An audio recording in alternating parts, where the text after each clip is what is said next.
Halo, bertemu lagi di channel Guru Sejarah. Kali ini kita akan membahas tentang kasta dan teori kedatangan Hindu-Buddha di Indonesia.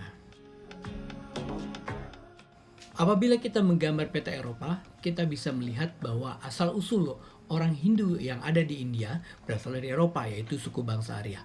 Mereka menyeberang dari sebuah celah yang bernama Khyber Pass dan langsung ke India. Kita lihat di situ. Mereka menyeberang dari Eropa ke India sekitar 1750 tahun sebelum Masehi. Makanya kita bisa melihat banyak persamaan bahasa di antara orang-orang India dan orang-orang Eropa.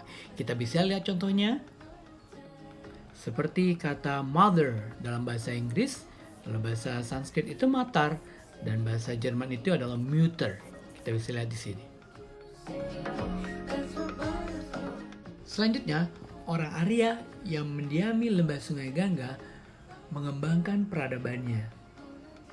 Seperti sistem kepercayaan. Mereka percaya banyak dewa.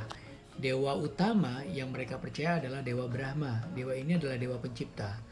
Selain itu juga ada Dewa Wisnu, yaitu dewa pemelihara yang memelihara alam semesta, dan kemudian adalah Dewa Siva, adalah dewa penghancur.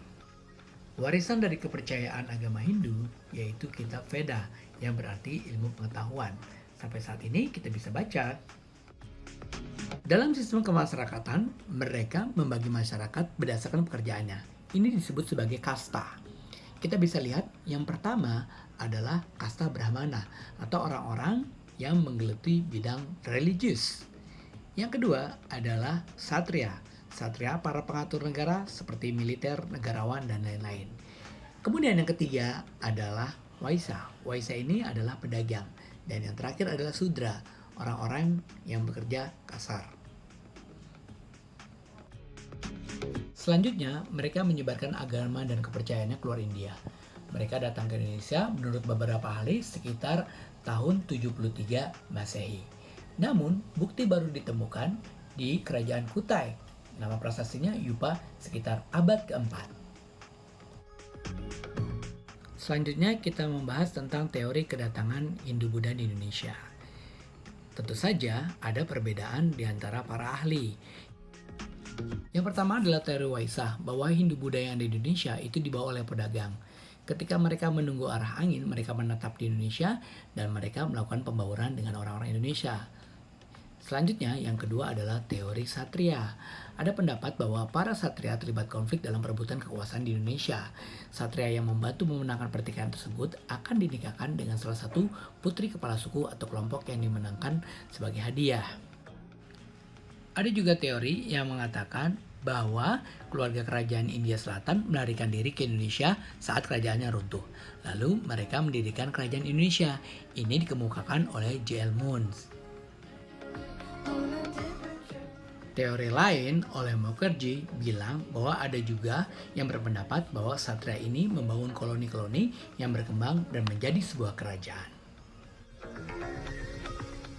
Selanjutnya adalah teori Brahmana.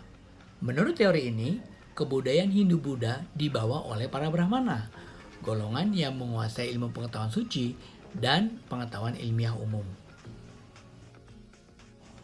Alasan dari teori ini, kita lihat bahwa sisa peninggalan menggunakan bahasa Sanskerta dan huruf Pallava, dan hanya orang Brahmana yang menguasai bahasa dan huruf ini.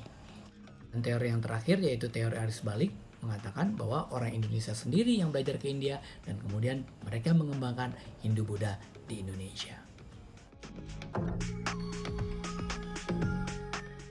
Demikian channel Guru Sejarah tentang kasta dan teori kedatangan Hindu-Buddha di Indonesia. Sampai bertemu di lain kesempatan. Terima kasih.